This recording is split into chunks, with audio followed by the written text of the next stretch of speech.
السلام عليكم حبايبي، اخباركم ايه؟ يا رب تكونوا بخير. النهارده فيديو مهم جدا، هنتكلم مع بعض عن انواع الخيوط واساسياتها. هديك اساسيات الخيوط اللي بناء عليها هخليك باذن الله تقدر تفرق بين كل الخيوط واسمائها وكل ما يتعلق بها. فركز معايا ونقرب كده مع بعض. بص يا سيدي، احنا عندنا الخيط بشكل عام بيتكون من 3 اجزاء. ده امبول خيط عادي اهو، ده اسمه امبول خيط، بيتكون من 3 اجزاء كالتالي بقى يا سيدي. الجزء الاولاني هو الخيط، ده الخيط نفسه هتلاقي منه نوعين اتنين. اما جزء بيحصل له حاجه اسمها ابزوربيشن، يعني بيحصل له امتصاص، يعني بيدوب مع نفسه. وخيط تاني بيبقى نون ابزوربيشن، يعني مش بيحصل له امتصاص، فده بنضطر ان احنا نفكه، احنا اللي نخلعه، ان هو مش هيدوب. يبقى قلنا الخيط نفسه خلاص، ده اول جزء في انبول الخيط. قلنا الخيط بيتكون من 3 اجزاء. اما الخيط نفسه في منه نوعين، اما خيط بيمتص او لا يمتص. اللي بيمتص بنسيبه يدوب، واللي لا يمتص احنا اللي بنفكه. طيب، تاني جزء في الانبول الخيط بتاعنا هو البادي بتاع الابره، اللي هو جسم الابره، اللي هو ده جسم الابره، ده البادي بتاعنا. اما هتلاقي ابره زي كده بتكون حاجه اسمها راوند، او البادي بتاعنا يبقى هاف سيركل او نص دايره، يعني بتلاقي الابره نص دايره بالشكل ده، او تكون مستقيمه يعني شبه صباعك بالظبط مستقيمه. يبقى اما هي هاف سيركل يعني نص دايره كده بالظبط خلاص راوند، او ان هي شبه الطبق بالظبط اكنك ماسك الطبق بالظبط، او ان هي ممكن تكون مستقيمه. هي لها اشكال متعدده. الكومن الشائع في كل الدنيا ان هو بيكون بيكون اما هاف سيركل نص دايره كده بالظبط، او ان هو يكون مستقيم. يبقى كده قلنا اول جزء اللي هو الخيط في منه نوعين، بيمتص ولا يمتص. وقلنا جسم الابره بتاعتنا البادي بتاعنا. الجزء الثالث بتاع الابره اللي هو تب الابره، تب النيدل، المقدمه بتاعت الابره. شايف التب دي اللي هي فوق خالص، دي التب دي اللي هي بنخش بيها في الجلد بتاعنا او في التيشو بتاعتنا. التب دي في منها نوعين اتنين، اما حاجه اسمها راوند او حاجه اسمها كاتنج. يبقى التب دي اللي فوق خالص دي اما حاجه اسمها كاتنج يعني ابره قاطعه، يقول لك هات لي ابره قاطعه، او ابره راوند. راوند يعني ايه؟ يعني ان هي مش حاده قوي. وهفهمك دلوقتي يعني ايه ابره قاطعه وابره حاده والشكل بتاعها.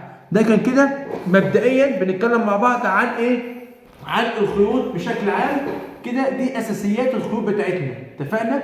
يبقى قلنا دي اساسيات الخيوط بتاعتنا. ان انبول الخيط ده احفظ معايا بيتكون من 3 اجزاء. اما الخيط نفسه ده اول جزء، في منه نوعين، اما نوع بيمتص بنسيبه يدوب مع نفسه، وده هتلاقيه يعني 100% بالخيط بيه انترنال جوه الابدومينال كافيتي او جوه الجسم بتاعنا.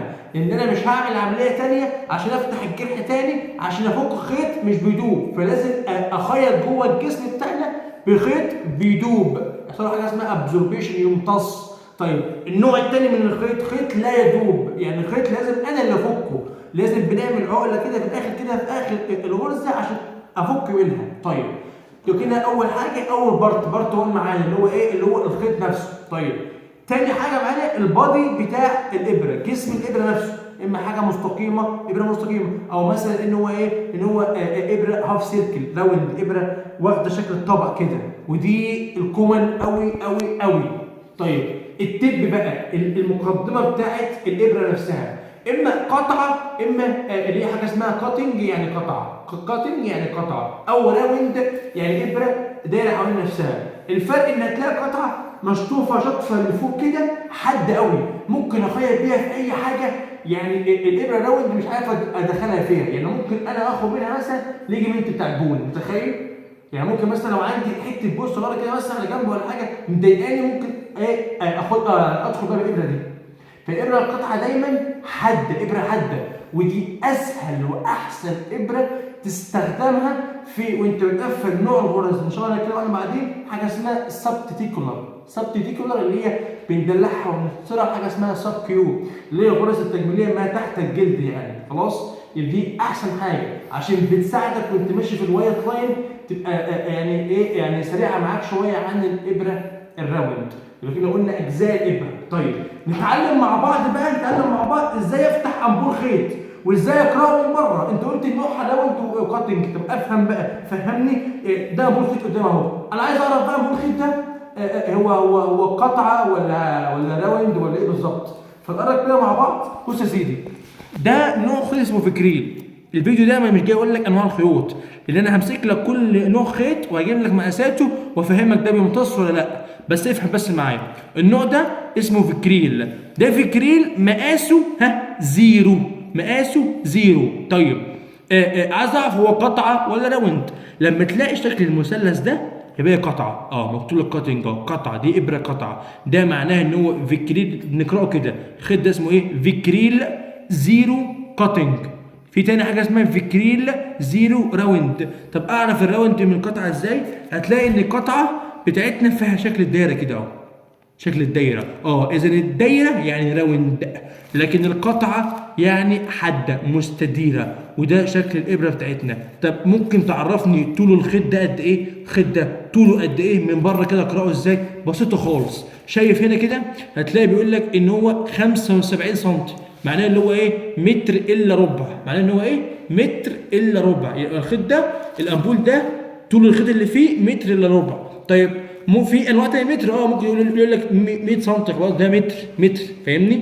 خلاص 100 سم يعني متر، يجي لك 100 سم فاهمني؟ طيب يهمني ايه تاني؟ اعرف الاكسباير بتاعنا ده مثلا 10 2020 يبقى اكسباير 9 2024. يبقى انا يهمني اعرف هو متر ولا متر الا ربع. اعرف البادي بتاع الابره بتاعتنا بتلاقي مرسوم بره اهوت خلاص. ولو مستقيمه هتلاقي الابره دي بدل ما هي راوند كده هتلاقيها مستقيمه كده، تمام؟ واعرف ان هي كاتنج وان هي فيها شكل مثلث. طب لو هي شكل دايره يبقى دي ابره راوند. طيب نتعلم بقى مع بعض حاجه مهمه جدا. بص كده معايا، الخيط ده هعرفك بس حته المقاسات وتركز معايا فيها. انا هقول لك المقاسات الكومن الشائعه في كل حته. في مقاسات تانية خاصه بالرمد بعيد عننا خالص، احنا بنتكلم دلوقتي تمريض عمليات لجماعه تخصص ما عدا الرمد. خلاص احنا عندنا الخيط بيبدا مقاسه من اول رقم 2، يقول لك مثلا ايه؟ فكريل 2 ده فوق، ركز معايا، 2 ده اعلى مقاس. بعد كده الواحد مقاس اقل من 2. طب هو بس بيختلف في ايه؟ قال لك بيختلف في سمك الخيط ده، سمك الخيط بيختلف، بيقل شويه طول ما نازل بيقل، وبيختلف في حجم الابره. خلاص بس لكن الموضوع بقى التب بتاع الابره النيدل اللي هي التب نفسها قطع ولا حده، لا ثابته في كل المقاسات، هي التب قطعه او حده. انما شكل الابره وطول الخيط بيختلف من مقاس للتاني. نرجع بقى للمقاسات بقى، قلنا اكبر مقاس عندي مقاس 2، بعد كده مقاس ايه يا سيدي؟ مقاس 1، ثم مقاس ايه؟ ثم مقاس 0.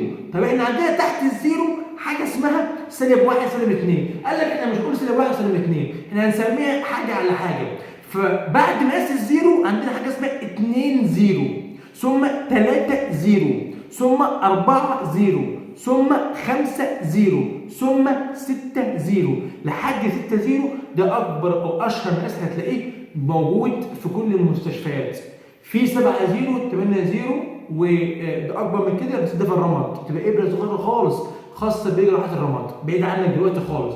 راجل لسه بتتعلم جراحه عامه، بتتعلم عظام، بتتعلم مخ واعصاب، فافهم معايا، ركز معايا. قلنا تاني عندنا اكبر مقاس 2، ثم مقاس 1، ثم 0، بعد كده عندك 2 0، مفيش 1 0. خلي بالك كتير قوي بتلخبط الناس دي، مفيش حاجه اسمها 1 0، لا في 2 0 على طول، 3 0، 4 0، 5 0، 6 0. فتسمع حد وجراح وهو شغال يقول لك ايه؟ هات لي فكريل 3 0 على ابره قطعه، فتروح تشوف مكتوب 3 0 على ابره قطعه يعني مثلث، تكون ابره راوند مش ابره مستديره، هيطلب منك كده. فانت لازم تبقى فاهم ان هو حتى الجراح هو بيطلب الامبول وبيجزئه لك، يقول لك مثلا فكريل، برولين، مثلا حرير، بي دي اس، هات لي مثلا ماكسون. دي انواع خيوط، انا بس عايزك تحفظ معايا ان هي اكبر مقاس هتشوفه 2، اقل مقاس هتشوفه 6 0. معنى كده الفرق ايه من مقاس 2 و6 0؟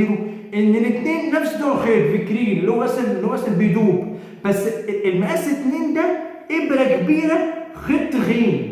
مقاس 6 0 نفس نوع الخيط بالظبط، بس ابره صغيره خالص في الجسم بتاعها، والخيط بتاعها رفيع قوي. اتفقنا كده الفرق بين الخيوط. اذا لما اسالك واقول لك انهي اكبر في السمك والحجم، مقاس 0 ولا مقاس 2 0، هتقول لي والله اكبر في السمك والحجم في كل حاجه مقاس 0، لان هو اعلى من الاثنين 0. فهمت قصدي؟ دي حاجه ثبتها، فيكسيشن، دي ثابته في كل الحاجات. اذا لما تتسال في اي مكان انهي اكبر في الحجم 5 0 ولا 6 0، والله 5 0 اكبر، الجسم تقريبا اكبر والخيط نفسه اتخن، سمكه السيكنس بتاعته اتخن سيكه. اتفقنا؟ دي كده ايه من ضمن الاساسات بتاعتنا. نتعلم بقى ازاي افتح امبول خيط لحد من غير ما اقفه. بص يا سيدي، هو بيجي لك متغلف في طبقتين، هفتحها ازاي؟ بتيجي من فوق خالص كده بتلاقوا هو سايب لك جزء مفتوح اهو. كل اللي هتعمله انت تمسك كده اهو، خلاص؟ واللي متعقم واقف قصادك، انت تفتح كده واثبت على كده، اللي متعقم يشده بقى، خلاص. اذا انت ما تمسكش ده، لو لمست كده اصبح غير معقم. يبقى انت عشان ما تلمس ده تخش في عجاله ان انت ايه بقى محتاج تفتح ده، فانت كل اللي هتعمله ان انت هو مقفول اهو هتفتحه بالشكل ده، واللي متعقم هياخده، سواء بقى خده بآلة بالشكل ده كده، ياخده بآلة بالشكل ده كده اهو ويشده، او ان هو هيشده بايده وهو متعقم لابس الجوانتي هيشده معاك. بس يا سيدي كده ازاي افتح ايه امبول خيط. طب فرضا فتحته بالشكل ده كده وقع مني على الارض غصب عني، او وقع كده غصب عني، اعمل ايه؟ ليه حل؟ ايوه ليه حل. ايه حله يا سيدي؟ بكل بساطه هتقول انت فاتح ماسك كده اهو نفس الفتحه بالظبط، دي بقى اخر فتحه في حياتك خلاص. لو انت لمست الخيط من جوه باظ، قف يعني ايه، خلاص بقى اصبح مش معقم. هتمسك كده الخيط اهو تقوم جاي فاتحه، هيظهر الخيط نفسه من جوه اللي هو هيبقى شكله عامل زي ده بالظبط كده. اول ما يظهر شكله ده المتعقم هيشده من فوق كده. اتفقنا مع بعض؟ بس ده كده ازاي افتح الحاجه بتاعتنا وازاي اعرف الراوند والكاتنج. تعال بقى اخدك في اخر حاجه من الفيديو، ودي من الاساسيات بتاعتنا، عشان بناء على الفيديو ده هنبدا نصنف بقى. اجيب لك مثلا كل مقاسات الفكريل واقول لك ده اسمه فكريل، يعني خيط اسمه فكريل بيدوب ومقاساته كذا وكذا وكذا، واجيب لك فيديو تاني لوحده ده اسمه خيط برولين مش بيدوب ومقاساته 1 2 3 وهكذا. فاهمني؟ وهتلاقي بختبرك في الفيديوهات. طيب نتعلم مع بعض بقى تكنيك ازاي امسك ابره وعشان اعرف اخيط بقى اهو. انا دلوقتي الخيط معايا اهوت بالابره بتاعته دي مثلا فكرين مثلا 2 0 على ابره راوند مثلا يعني، خلاص. عايز امسكه بقى، امسك ازاي؟ بص يا سيدي، الموضوع بكل بساطه خالص. انت لو الجراح اللي قدامك هيشتغل بدراعه اليمين يعني ايمن، بالله عليك ركز معايا عشان ما تتوهش مني، الجراح ايمن هيشتغل بايده اليمين، يبقى الجراح هيشتغل بايده اليمين تخلي تب الابره ناحيه ايدك انت الشمال، يعني تخلي الابره اتجاهها ناحيه الشمال. ليه؟ علشان لما تيجي تمسك الابره، وبنمسكها ازاي بقى يا استاذ مصطفى بعد اذنك علمنا بكل بساطه خالص. الابره اهي انا بعمل ايه يا سيدي؟ قال لك انا بمسك الابره دي تلت وتلتين وتب النيدل بالراحه. الابره اهي انا عايز امسكها صح عشان ما يوصلش غلط واصعب الامور على الجراح. انا بمسك الابره بقسمها كده بالنظر كده، بقسمها بالنظر تلت وتلتين، يعني وليكن مثلا التلت اللي هو الحته دي والتلتين اللي هي الحته دي، يبقى انا همسك ابره بخليها في عموديه لفوق كده، خلاص مش نايمه كده، لا عموديه لفوق كده واتجاهها ناحيه الشمال لو الجراح ايمن، وقوم جاي ماسك النيدل بالتب بتاعته، ما اخشش بالنيدل كله كده، غلط.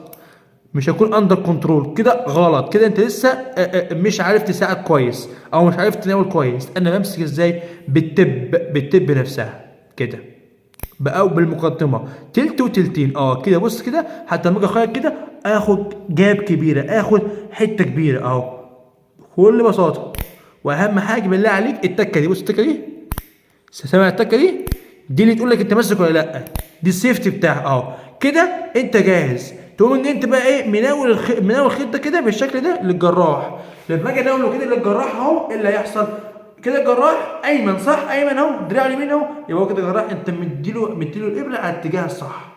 يبقى الجراح لو ايمن بخلي الابره اتجاهها ناحيه اليمين، ناحيه الشمال بتاعها اسف، يعني بخلي البادي بتاع الابره اتجاه شمالي انا، خلاص لو جراح ايمن. طب الجراح اشول هيشتغل بايده الشمال، يبقى تخلي الابره بتاعتنا اتجاهها ناحيه ايدي اليمين، هو اشول يبقى انا اخليها ناحيه ايدي اليمين، بمسك بالمقدمه بالتب بتاع النيدل تلت وتلتين، بقسم التلت وتلتين، بخلي التلتين بعد النيدل والتلت قبل النيدل، كده جراح الاشول هيعرف يشتغل بكل بساطه. طيب لو انا الابره بتاعتي عايز احطها على الطريزه بتاعتي من غير ما تعور نفسي او من غير ما تشبط في حاجه، بمسكها بالنيدل كده اهو، بالنص بتاعها كده اهو ماشي، ما بمسكش على التب عشان ما تنهاش، دايما التب بتبقى ضعيفه شويه، فبمسك الباط بتاعها كده على الجنب كده واحطها على الترابيزه بتاعتي، وانا كده سيف تاعي بالشكل ده. كده انا سيفتي مش يعني لو ايدي بتتحرك على الترابيزه